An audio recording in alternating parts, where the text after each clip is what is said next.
Francis Bacon, a corrosive kind of love.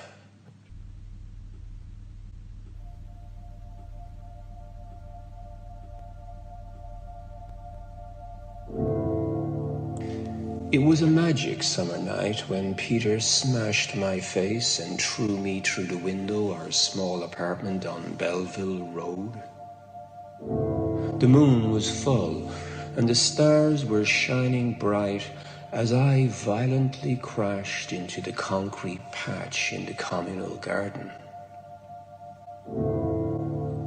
I quickly realized the flight from the second floor had broken a couple of my bones, and I wondered how long it would take my lover to show mercy and call for medical assistance.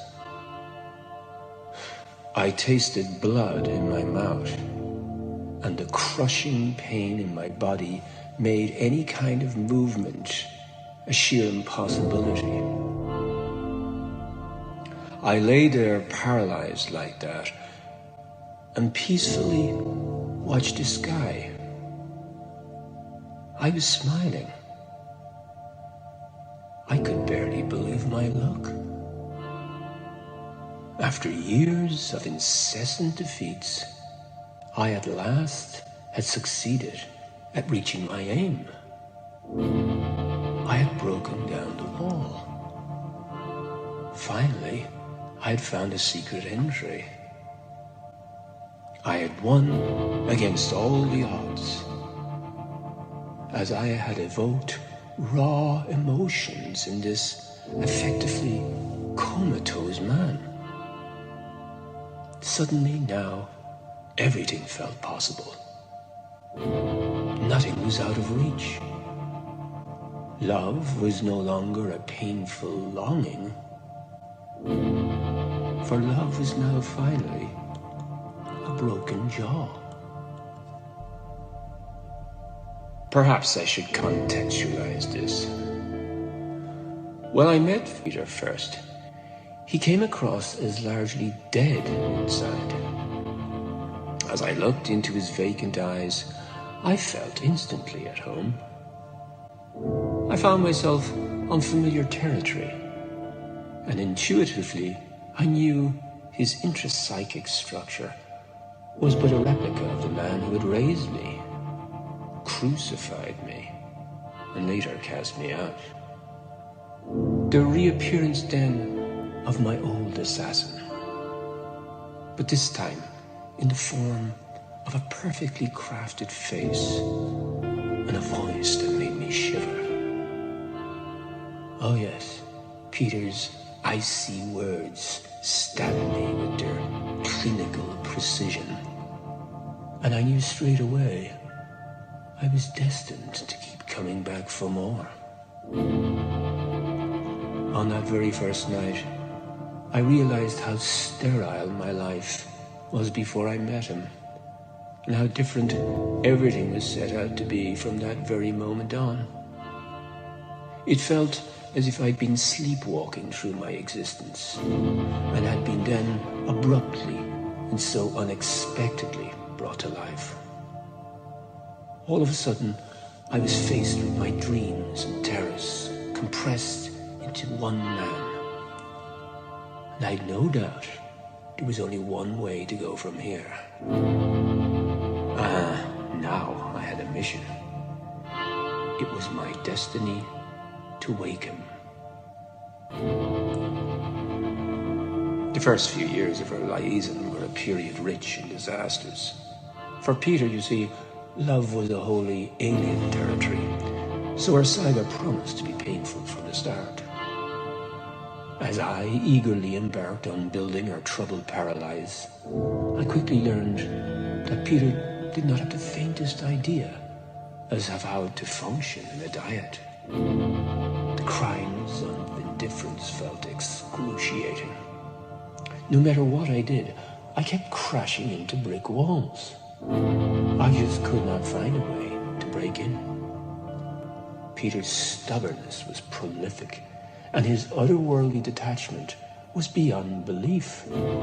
So despite my wildly insane dedication to the cause, I frequently felt I would eventually have to accept my defeat and bitterly move on. But on that summer night, everything changed. Roses were red and bruises were blue. I cannot recall my exact words which had triggered his violent response, but on that night, for the very first time, Peter came across as being fully alive. And how alive that was. There was anger, grief, excitement, rage, devotion, accusations, fury, awe. There was sadness too, lust, disgust, despair, passion, hatred, amusement, and disdain.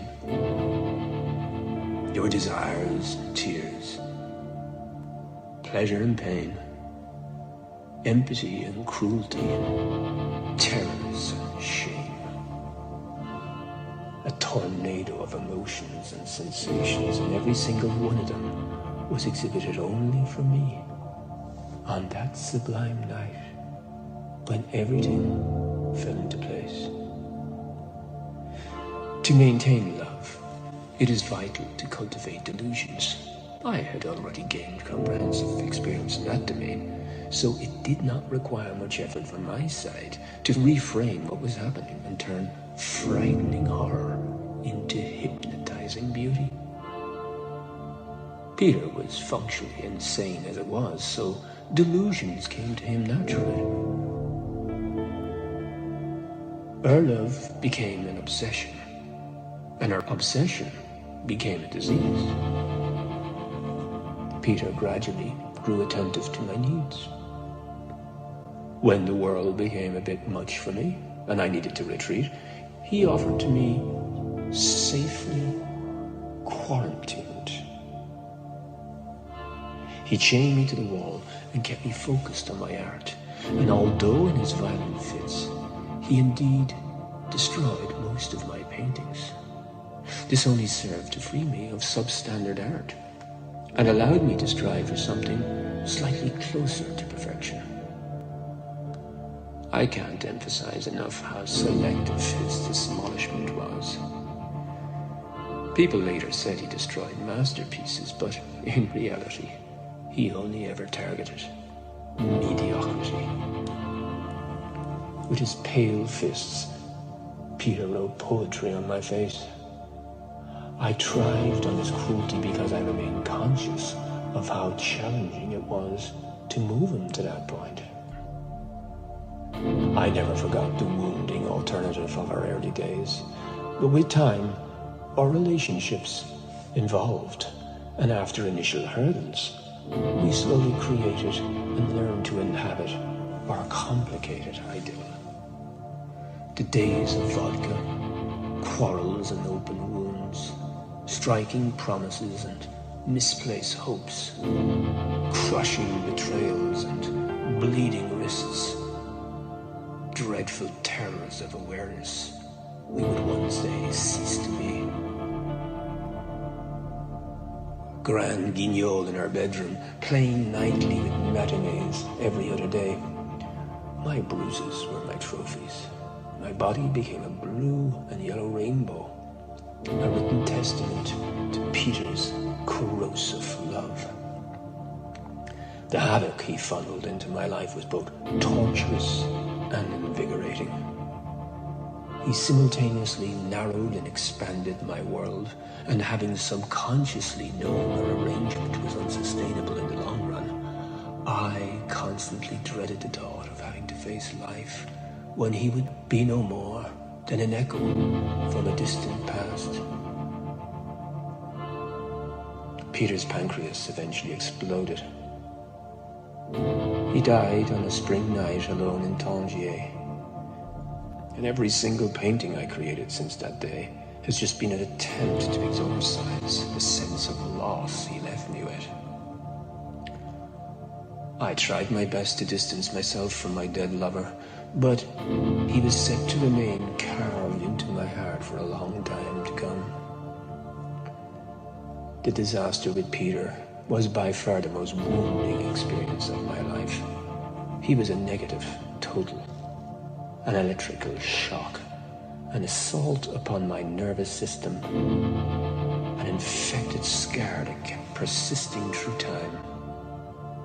And as the years went by, I turned grey.